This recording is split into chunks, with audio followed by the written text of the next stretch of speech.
Apple ने pro model का design काफी सालों से सेम ही रहा है, बट अब की बार 4 आईफोन से 3 आईफोन का डिजाइन बिल्कुल ही बदल दिया है। और जिसका डिजाइन चेंज नहीं किया है वो अंदर से पूरा चेंज हो गया है। तो भाई एप्पल ने ऑफिशियली आईफोन 17 सीरीज को लॉन्च कर दिया है। अब चलो मैं सब कुछ बताता हूँ जो कोई नहीं बता रहा। इस बार भी 4 आईफोन लॉन्च हुए हैं, iPhone 17, iPhone 17 pro, iPhone 17 pro max और साथ में सबसे पतला आईफोन 17 एयर। बट मुझे नहीं लगता कि इंडिया में इसकी सेल ज्यादा होगी, क्योंकि इंडिया का तो आपको पता ही है कम पैसे में ज्यादा चाहिए होता है, लेकिन यहाँ तो उल्टा हो रहा है, पैसे ज्यादा में कम फीचर्स। सबसे पहले शुरू करते हैं आईफोन 17 से। एप्पल ने इस फोन को पूरा अंदर से बदल दिया है। तो सब लोग बोल रहे हैं आईफोन 17 का प्राइस ज्यादा कर दिया, लेकिन प्राइस ज्यादा किया ही नहीं है। अब वो कैसे?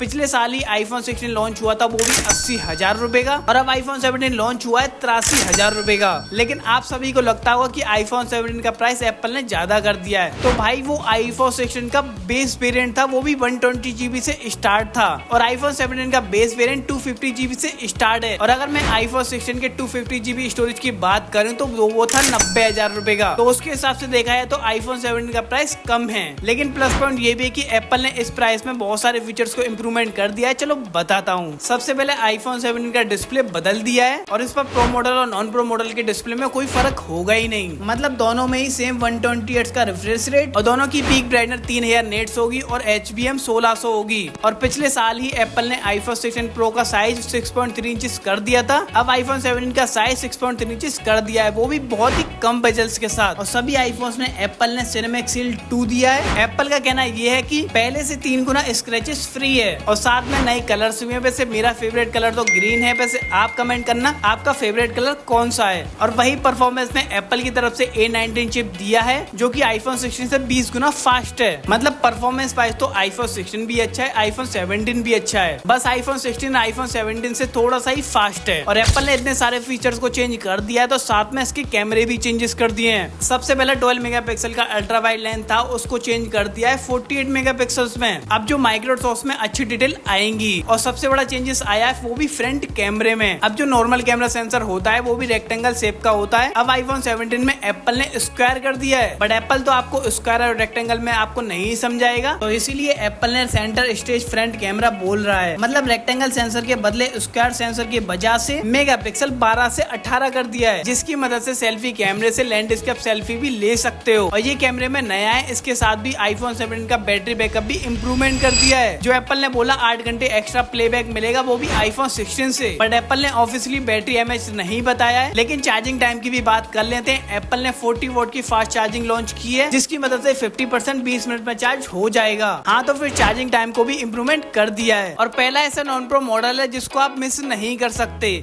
अगर आप प्रो मॉडल लेने की सोच रहे हो तो। और मैं भी आपसे यही बोलूंगा, आप आईफोन 17 ही ले लो। अब फर्क नहीं रहा ना नॉन प्रो मॉडल और प्रो मॉडल्स में। और अगर आपका बजट है तो आप कोई सा भी ले सकते हो। अब प्रो एंड प्रो मैक्स की बात करी दी है, तो उसके बारे में बात कर लेते हैं। यहाँ पर इसमें सबसे बड़ा चेंजेस आया है इसके डिजाइन में। बट ये एल्युमिनियम बॉडी डिजाइन है, जिसके पीछे मैक्सेफ के लिए स्पेस है। बट इसकी एक अच्छी बात ये है कि बहुत सारे लोगों के फोन पीछे से टूटे होते हैं। अब नए एल्युमिनियम बॉडी की डिजाइन की वजह से तो ये छोटा सा पार्ट ही ग्लास का है, और बाकी का तो पूरा एल्युमिनियम का है। तो अगर टूट जाता है तो उसकी रिप्लेसमेंट कॉस्ट भी ज्यादा नहीं होगी। और इसके बाद प्रो मॉडल्स के कैमरे में कुछ ज्यादा चेंजेस नहीं आए। जो चेंजेस आए हैं वो ही बता देता हूँ। नॉन प्रो मॉडल में अल्ट्रा वाइड लेंस 12 मेगापिक्सल से 48 मेगापिक्सल का हो गया था, तो प्रो मॉडल का टेलीफोटो लेंस 12 मेगापिक्सल से 48 मेगापिक्सल हो गया है। और वही फ्रंट कैमरा जो 18 मेगापिक्सल का है, नॉन प्रो और प्रो मॉडल्स में सेम ही मिलेगा। और इसके अलावा बहुत सारे ऐसे फीचर्स हैं जिसको प्रोफेशनल डायरेक्टर के लिए इंपोर्टेंट होते हैं, बट हमारे किसी काम के नहीं, तो इसको स्किप करते हैं। और वही परफॉर्मेंस की बात करें तो प्रो एंड प्रो मैक्स में A19 प्रो चिप मिलेगा, बट ये सेम काफी सालों से चल रहा है। प्रो मॉडल्स में प्रो चिप दिया जाता है, नहीं तो लोग बोल देंगे नॉन प्रो मॉडल और प्रो मॉडल्स में कोई फर्क ही नहीं है, इसलिए एप्पल को करना पड़ता है। और अब बारी आती है उस फोन की जिस वजह से एप्पल के स्टॉक्स गड़बड़ी करने लग गए।